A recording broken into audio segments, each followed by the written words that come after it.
नाही, अचानक भेट नाही आहे. मध्ये सन्माननीय सार्वजनिक बांधकाम मंत्री राजेसाहेबांची माझी चर्चा झाली होती आणि गेली कित्येक वर्षाची जी मागणी होती सातारावासियांची आणि विशेषतः उद्योजकांची या ठिकाणी आरो ऑफिस असलं पाहिजे, त्याला मंजुरी सन्माननीय एकनाथ शिंदे साहेबांनी त्यांच्या काळामध्ये दिली होती आणि सन्माननीय पालकमंत्री शंभूराज असतील किंवा स्वतः राजे असतील आणि पुढाकार घेऊन ते कार्यालय देखील बांधण्यासाठी आम्हाला सहकार्य केलं. त्या कार्यालयाचं आज उद्घाटन आहे.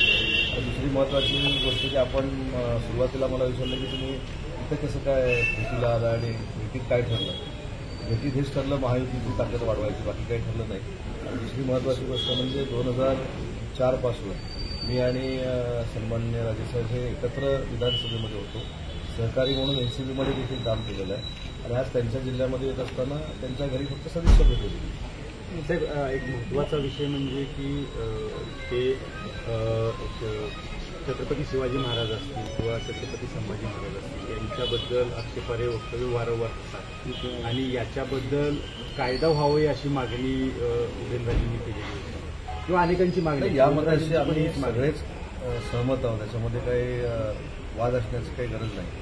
छत्रपती शिवाजी महाराज असतील, छत्रपती संभाजी महाराज असतील यांचा अवमान महाराष्ट्रामध्ये आणि देशामध्ये सहन केला जाणार नाही ही आमची शासनाची आणि आमच्या पक्षाची देखील भूमिका आहे. आणि याच्यातनं औरंगजेबाचं उदात्तीकरण कोण करत असेल तर त्याला देखील खरा आम्ही देणार नाही.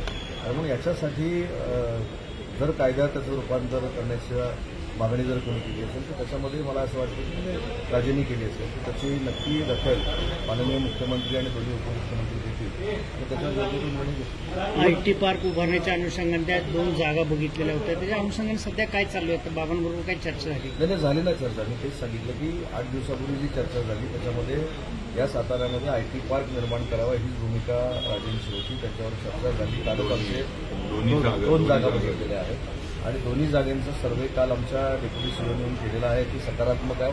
आज आम्ही त्याच्यावर निर्णयच घेऊन मी इथं जाणार आहे. दुसरी महत्त्वाची गोष्ट की त्यांच्या सगळ्यांच्या प्रयत्नानं आपल्या जिल्ह्यामध्ये म्हसवडचा कॉरिडॉर मोठा 3000 एकरमध्ये होतोय. त्याचं देखील नियोजन कसं करायचं आहे भविष्यातलं त्याचा देखील आम्ही निर्णय घेणार आहोत. आणि इथल्या ज्या संघटना आहेत त्या संघटनांची चर्चा करून त्यांच्या अडीअडचणी सोडवण्याचा देखील प्रयत्न आज होतो. मुंबईमध्ये आता सध्या तर पाणी नाहीये, दुष्काळी परिस्थिती आहे. म्हणजे आता भौगोलिक स्थळ अभ्यास केला तर आजपर्यंतचा दुष्काळी म्हणूनच त्यांच्यावर शिक्का आहे.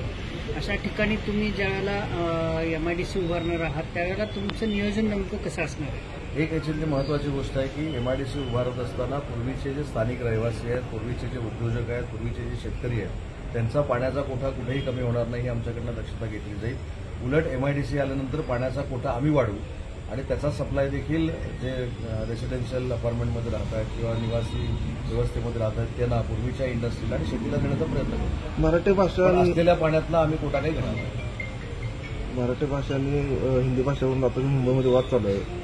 या संदर्भात तुम्हाला काय माहिती? म्हणजे नेमकं मराठी भाषिकांवर अन्याय व्हायला लागला मुंबईमध्ये असं वाटतं? एक महत्त्वाची गोष्ट आहे की महाराष्ट्रामध्ये सर्व जाती धर्माचे लोक राहतात, सर्व जातीचे लोक राहतात, भाषेचे लोक राहतात, त्याच्याबद्दल आपल्याला आदर आहे. परंतु महाराष्ट्रामध्ये राहून मराठी भाषेच्या बाबतीमध्ये जर कोण जर वेडवाकडं करणार असेल तर त्या संदर्भामध्ये देखील धोरणात्मक निर्णय आम्ही घेणार आहोत. आणि त्याची माझी बैठक पोलीस विभागाशी माननीय मुख्यमंत्र्यांच्या आदेशानं पुढच्या 15 दिवसात होणार.